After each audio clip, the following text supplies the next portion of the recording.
Assalamualaikum warahmatullahi wabarakatuh. Perkenalkan, kami dari kelompok 4 ingin mempresentasikan hasil dari kerja kelompok kami yang berjudul tentang teori behavioristik menurut Edward D. Thorndike. Di sini, izinkan kami untuk memperkenalkan diri. Saya sendiri sebagai perwakilan Jian Zafira dan rekan kelompok saya, Audia Rumai Sabina, Nova Eliza, Muhammad Nuzal Mutakin, dan Temur Salin. Saya sebagai pembaca utama yaitu perkenalkan, nama saya Nova Eliza. Baik, saya akan memasuki langsung ke dalam materi, yaitu teori belajar behavioristik menurut Edward Thorndike. Baik, teori behavioristik ini adalah sebuah teori yang dicetus oleh Yachner dan Berliner tentang perubahan tingkah laku sebagai hasil dan pengalaman. Teori ini lalu berkembang menjadi aliran psikologi belajar yang berpengaruh terhadap arah perkembangan teori dan praktek pendidikan dan pembelajaran yang dikenal sebagai aliran behavioristik. Aliran ini menekankan pada terbentuknya perilaku yang tampak sebagai hasil belajar. Nah, teori behavioristik ini dia model berhubungan dengan stimula atau responnya, mendudukan orang yang belajar sebagai individu yang pasif, respon atau perilaku tertentu dengan menggunakan metode pelatihan atau pembiasaan semata.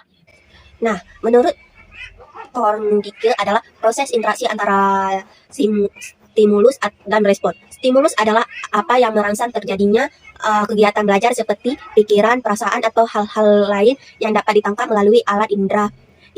Sedangkan respon adalah reaksi yang dimunculkan peserta didik ketika belajar, yang dapat pula berupa pikiran, perasaan, atau gerakan atau tindakan. Jadi, perubahan tingkah laku akibat belajar dapat berwujud konkret, yaitu dapat diamati, atau tidak konkret, yaitu tidak dapat diamati. Meskipun aliran behaviorisme sangat mengutamakan pengukuran, tetapi dapat menjelaskan bagaimana cara mengukur tingkah laku yang dapat diamati. Teori Thorndike ini disebut pula dengan teori koneksisme. Assalamualaikum warahmatullahi wabarakatuh. Selanjutnya ialah dasar-dasar teori koneksionis dari Edward Thorndike 1874 sampai dengan 1949. Diperoleh juga dari sejumlah penelitian yang dilakukan terhadap perilaku binatang. Percobaan Thorndike yang terkenal ialah dengan menggunakan seekor kucing yang telah dilaparkan dan diletakkan di dalam sangkar yang tertutup, dan pintunya dapat dibuka secara otomatis apabila knop yang terletak dalam sangkar tersebut tersentuh.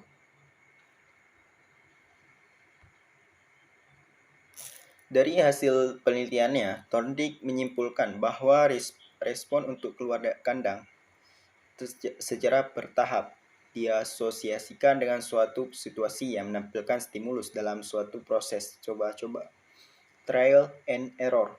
Respon yang benar secara bertahap diperkuat melalui serangkaian proses coba-coba, sementara respon yang tidak benar melemah atau menghilang. Teori conditioning Thorndike ini juga dikenal dengan nama instrumental conditioning, karena respon tertentu akan dipilih sebagai instrumen dalam memperoleh reward atau hasil yang memuaskan.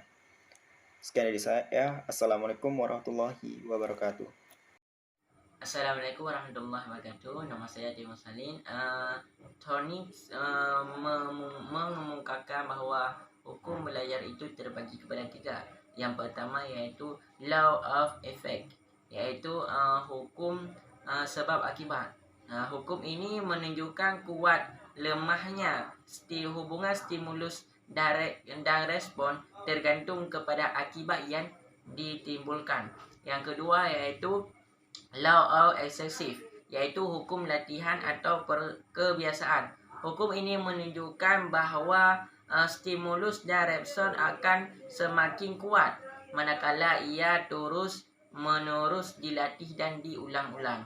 Yang ketiga yaitu law of readiness, yaitu hukum kesiapan. Hukum ini yaitu hubungan stimulus dan respon akan mudah terbentuk manakala ia ada persiapan dalam diri individu. Selanjutnya yaitu Thorndike menambahkan hukum tentang belajar itu. Yang pertama yaitu hukum reaksi bervariasi, yaitu hukum yang menyatakan bahawa pada individu diawali oleh proses trial dan error yang menunjukkan adanya bermacam-macam respon sebuah memperoleh respon yang tepat dalam memecahkan masalah yang dihadapi. Yang kedua yaitu hukum bersifat atau hukum sifat, yaitu hukum yang menjelaskan bahawa perilaku belajar seorang tidak hanya ditentukan oleh hubungan stimulus tetapi dengan tidak dengan stimulus dan respon saja, tetapi juga ditentukan oleh keadaan individu dengan kognitif, emosi, sosial dan spimotoriknya. Yang ketiga yaitu hukum aktivitas berat sebelah, yaitu hukum yang menyatakan bahawa individu dalam proses belajar memberikan respon pada stimulus tentu saja dengan persepsi terhadap keseluruhan situasi. Yang keempat yaitu hukum respon by analogi, yaitu hukum ini menyatakan bahawa individu dalam melakukan respon pada situasi yang belum pernah dialami, karena individu sesungguhnya dapat berhubungan situasi yang belum pernah dialami dengan situasi lama yang pernah dialami, sehingga terjadi transfer atau berpindah unsur-unsur yang telah dikenal kepada unsur baru. Yang kelima atau yang terakhir yaitu hukum perpindahan asosiasi, yaitu hukum ini menyatakan bahawa proses peralihan dari situasi yang dikenal ke situasi yang belum dikenal dilakukan secara bertahap-tahap dan dengan cara menambahkan sedikit demi sedikit unsur baru dan membuang sedikit demi sedikit unsur lama. Hanya sekian. Wabillahi taufiq. Assalamualaikum warahmatullahi wabarakatuh. Selanjutnya adalah, selain menambahkan hukum-hukum baru dalam perjalanan penyampaian teorinya, Thorndike mengemukakan revisi hukum belajar antara lain. Yang pertama, hukum latihan ditinggalkan karena ditemukan pengulangan saja tidak cukup untuk memperkuat hubungan stimulus-respon. Sebaliknya, tanpa pengulangan pun hubungan stimulus-respon belum tentu diperlemah. Yang kedua, hukum akibat direvisi. Dikatakan oleh Thorndike bahwa yang berakibat positif untuk perubahan tingkah laku adalah hadiah, sedangkan hukuman tidak berakibat apa-apa. Yang ketiga, syarat utama terjadinya hubungan stimulus-respon bukan kedekatan, akan tetapi adanya saling sesuai antara stimulus dan respon. Yang keempat, akibat suatu perbuatan dapat menular baik pada bidang lain maupun pada individual lain. Teori koneksiasme mengatakan pula bahwa transfer of training, yaitu kecakapan yang telah diperoleh dalam belajar, dapat digunakan untuk memecahkan masalah yang lain. Perkembangan teorinya berdasarkan pada percobaan terhadap kucing dan problem box-nya. Baik, selanjutnya saya akan menjelaskan tentang kelebihan dan kekurangan teori Thorndike. Kelebihan teori ini cenderung mengarahkan anak untuk berpikir linear, yaitu berpikir tahap demi tahap, yang mana respon itu dibutuhkan. Respon itu harus ada sebelum tahap lain, pada setiap tahap, sebelum tahap lain itu dilakukan.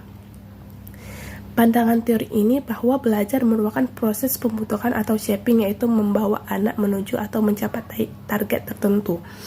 Ya, jadi dengan melakukan pengulangan dalam memecahkan suatu permasalahan, anak didik akan memiliki sebuah pengalaman yang berharga.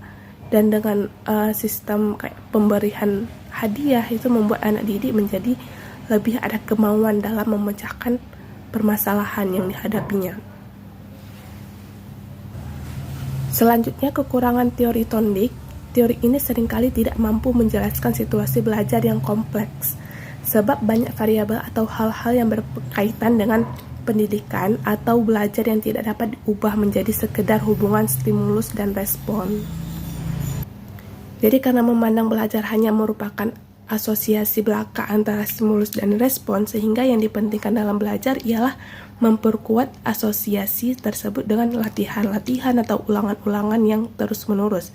Karena belajar terus-menerus secara mekanistik, maka pengertian tidak dipandangnya sebagai suatu yang pokok dalam pelajaran.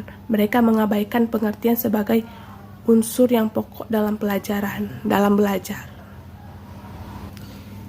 Jadi dalam proses pembelajaran dirasakan kayak kurang memberi ruang gerak yang bebas bagi pembelajar untuk berekreasi, mengembangkan kemampuan, bereksperimentasi, dan lain-lain, karena sistem pembelajaran yang bersifat otomatis mekanis dalam menghubungkan stimulus dan respon. Selanjutnya kesimpulan, teori behavioristik adalah teori yang dicetuskan oleh Gagné dan Berliner tentang perubahan tingkah laku sebagai hasil dari pengalaman. Teori Edward Tondick ini disebut dengan teori connectionism. Menurut Tondick, belajar adalah proses interaksi antara stimulus dan respon. Jadi,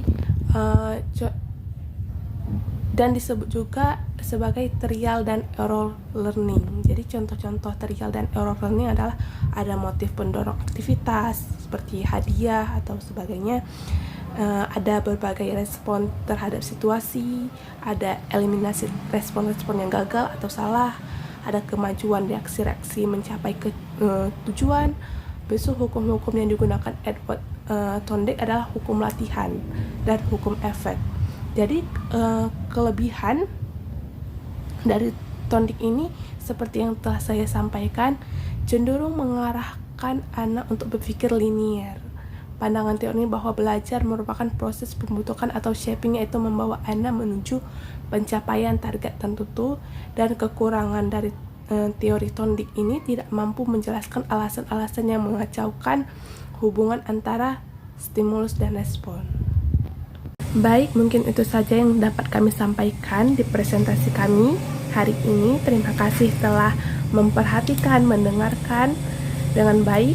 Sekian kami ucapkan terima kasih. Assalamualaikum warahmatullahi wabarakatuh.